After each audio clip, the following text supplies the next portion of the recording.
Now let's talk about this, giving the vote to foreigners in Scotland. Now, somebody sent us this in the post this week and said, Alistair, what's this about? I've never even heard of this. This has been kept very quiet. Well, correct. I wouldn't expect that you would hear about this, because unless you're a political anorak, you're not going to know what's going on behind the scenes. But we spotted this a long, long time ago. As the song says, in fact, we spotted this. What was the year? It was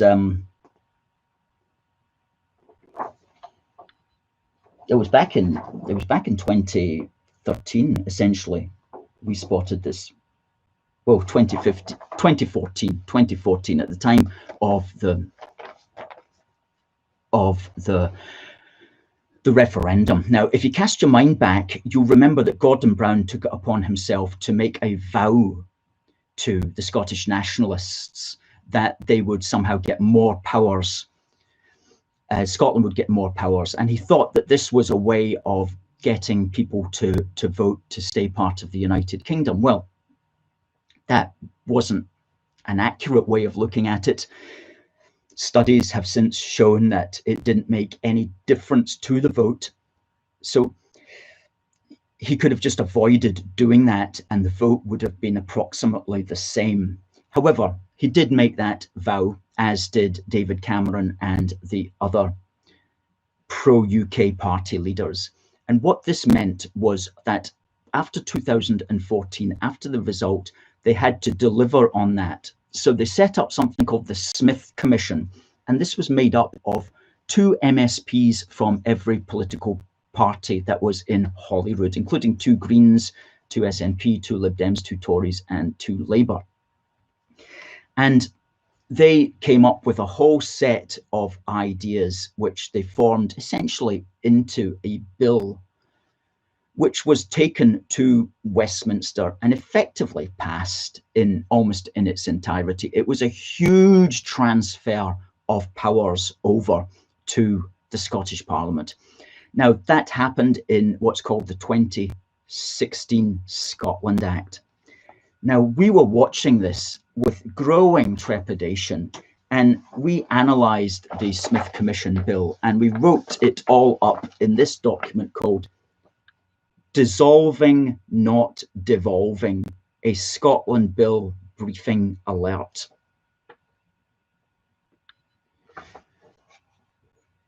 And it covered all the problematical parts of the bill, and we showed in forensic depth what would happen if these things were brought in, and it would not be good in the long run for the union.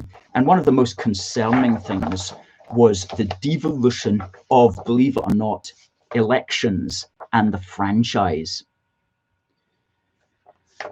That the franchise, that is who can vote in Scotland, would be devolved to Holyrood.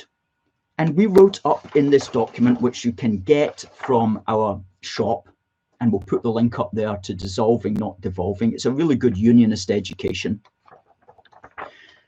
We said that if you devolve the franchise, all that's going to do is give the Scottish nationalists power to gerrymander the franchise in their favour. The big thing, though, that we complained about here, the thing that we complained about was that they were going to gerrymander. They were going to gerrymander the constitution and the franchise, which they have done. And in 2018, the Green Party, what we call the Scottish Cabbages, the Scottish Cabbage Party, the soggy Greens, they brought in a bill to change the franchise, because they didn't like the fact that in Scotland you would have to be a British citizen, or you would have to be, say, there's also you can also be a British Commonwealth citizen for some of the Commonwealth countries, and an Irish Republic citizen. But the reason for those sorts of things, and the reason for allowing them to vote, is because they have a historic connection to the United Kingdom in some way or another. But this bill simply gives everybody who is legally resident in Scotland, regardless of their nationality, the right to vote. so you don't have to be a British citizen. It gives, for example, refugees the right to vote. If you have been granted leave to remain and you're a refugee, you can vote. You don't have to be a British citizen. If you're over here for a few years with your job and you're going back to wherever, you can vote as long as you've got leave to remain here. Now, that compromises the whole idea of national citizenship, because the idea normally is that you want to become a citizen of a country in order to enjoy the benefits, the constitutional and legal and social benefits that citizenship will confer. And that's the reason why people want to change their nationality and become a British citizen, because they can get the right to vote, they can get the right to have a say over what way the country's going, and so on and so forth. So if you say, no, you don't need to do any of that, you simply need to be legally resident, we don't care what your nationality is, you're going to get to vote, then that compromises the idea of national citizenship. It compromises the idea even of the nation state having a citizenship of its own. It compromises I'm going to use the word sanctity of the nation state. It compromises its legally, but also spiritually, because that's essentially what we're up against here, is people who don't believe in the very idea of the nation, of its importance. They simply don't even believe in borders. They just think we should all just be one big mass with no rules and no borders and no nations. And believe me, that is how the Green Party certainly thinks. Absolutely. And it's how most of the politicians of the SNP think. Indeed, there's somebody wrote, the National have got a correspondent who wrote here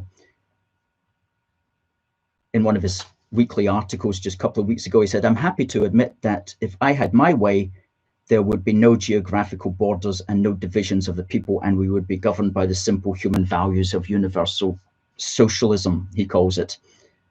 Well, that's just kind of silly talk. You know, if you want to see how that works out, go to Portland, Oregon, okay, and see the people over there who are trying to enact those principles. What you don't even get, it just degenerates into anarchy, and you don't even have survival of the fittest, you just have survival of the most evil, those who are able to demand their will, because humanity just regresses back to its basic form. And that's what you get. You don't get love and peace, you get anarchy and collapse when you go down that route. So it is like a spiritual battle between those who believe in the concept of order and rules and nation states, which go along with that, and those who believe that, oh, just to hell, quite literally, with all of that. And they're happy just to go along with the carnage.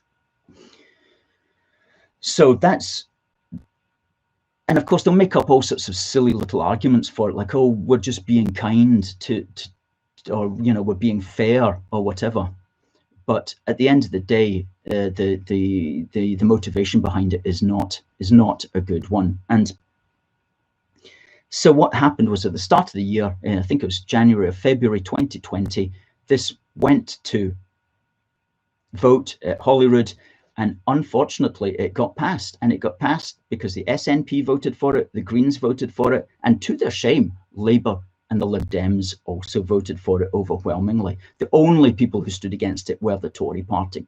So that means that we have now got, basically anybody can vote, except those who have yet to be granted leave to remain. And that's going to change things, because that's tens of thousands of new people now have been added on. Now, how many people will have been added on? The last statistic I looked at was that there's 380,000 non-British nationals living in Scotland. That was back in 2018, 380,000 non-British nationals living in Scotland. So that's a significant number of people, all of whom or at least most of whom, will be able to vote at a second referendum should such a terrible thing happen. If, and here's the solution, if the franchise for that referendum is decided by Holyrood, because there still is another franchise in the United Kingdom, and it's called the British General Election Franchise, and that does not allow anybody to vote, and it does not even allow European Union citizens to vote.